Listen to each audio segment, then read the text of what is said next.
10th Maths Chapter 2 Numbers and Sequence 6 is 2.6 8 the sum. Rahu wished to buy her laptop. He can buy it by paying rupees 40,000 cash or by giving it in 10 installment as rupees 4,800 in the first month, rupees 4,750 in the second month, rupees 4,700 in the third month, and so on. If he pays the money in this fashion, find total amount paid in 10 installment, how much extra amount that he has to pay than the cost. So Raghu வந்து ஒரு laptop வாங்குறாங்க. அப்படி வாங்கும்போது 2 விதமாக பிரிக்கலாம். எப்படின்னா first வந்து 40,000 rupees கொடுத்து வாங்குறாங்க. ஓகேவா? மொத்தமாக எவ்வளோ கொடுக்குறாங்க? 40,000 கொடுத்து வாங்குறாங்க. அப்படி இல்லைன்னா 10 இன்ஸ்டால்மெண்ட்டாக கட்டுறாங்க. ஓகேவா? அதாவது 10 இன்ஸ்டால்மெண்ட்டாக 10 இதுவாக பிரித்து அமௌண்ட்டை பே பண்ணுறாங்க. ஸோ ஃபஸ்ட்டு மந்த்து 4,800 கட்டுறாங்க. செகண்ட் மந்த்து 4,750, தேர்ட் மந்த் வந்து 4,700. ஸோ இந்த மாதிரி கட்டிகிட்டு இருக்கும்போது 2 சப்டிவிஷன் கொடுத்து கண்டுபிடிக்க சொல்கிறாங்க. ஃபஸ்ட்டு என்ன கண்டுபிடிக்கணும்னா டோட்டல் அமௌண்ட்டு, அதாவது 10 இன்ஸ்டால்மெண்ட்டில் பிரித்து கட்டியிருப்பாங்கல்ல, அப்போ டோட்டல் அமௌண்ட் எவ்வளோ கட்டியிருப்பாங்கன்றதை நம்ம கண்டுபிடிக்கணும். இப்போ அந்த 10 இன்ஸ்டால்மெண்ட்டில் பே பண்ணது போக மிச்சம் எக்ஸ்ட்ரா அமௌண்ட் எவ்வளோ இருக்கும் அப்படின்றத கண்டுபிடிக்கணும். ஸோ இப்போ இதில் செகண்ட் சப்டிவிஷன் பார்த்தீங்கன்னா, அந்த 10 இன்ஸ்டால்மெண்ட் இருக்கு இல்லையா, அதில் இருந்து இந்த 40,000 மைனஸ் பண்ணுற மாதிரி வரும். ஓகே, ஃபஸ்ட்டு சப்டிவிஷனில் நம்ம 10 இன்ஸ்டால்மெண்ட்டுக்கான அமௌண்ட்டு ஒரு மாதம் எவ்வளோ கட்டுவாங்க அப்படின்றத 10 என்ன பண்ணிடுவோம், 10 இன்ஸ்டால்மெண்ட்டில் கண்டுபிடிச்சிடுவோம்.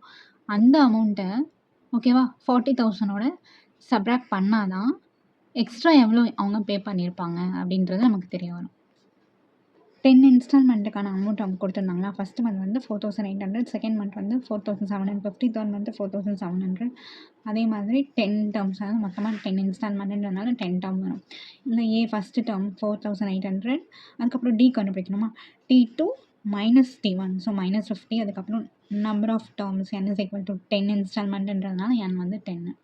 ஸோ இப்போ ஏடிஎன் இருக்குது. இதை வச்சு ஃபஸ்ட்டு கொஸ்டின் என்ன கேட்டிருந்தாங்க, டோட்டல் அமௌண்ட் அப்படின்னு கேட்டிருந்தாங்களா, அப்போ நம்ம எஸ்என் கண்டுபிடிக்கணும். ஓகேவா?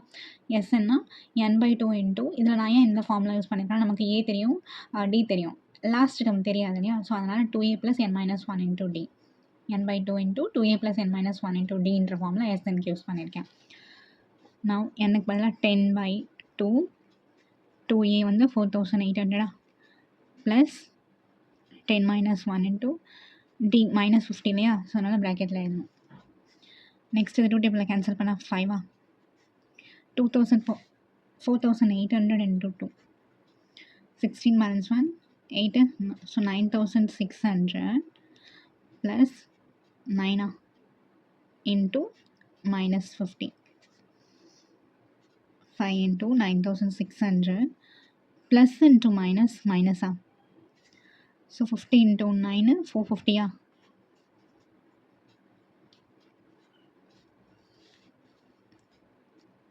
5 இன்ட்டு 9,600ல் 450 சப்ராக்ட் பண்ணலாமா, இது 0, ஸோ 0ல் 5 போகாது, இங்கே 5 ஆகுமா, இங்கே 10 10 - 5 5, 5 - 4 1, இந்த 9 9,150.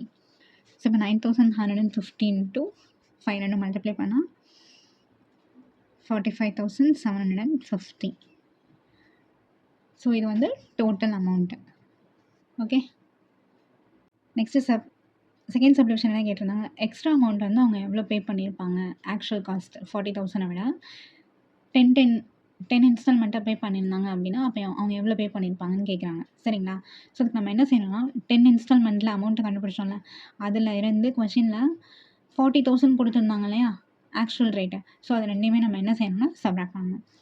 45,750லேருந்து 40,000 சப்ராக்ட் பண்ணணும், 5,750.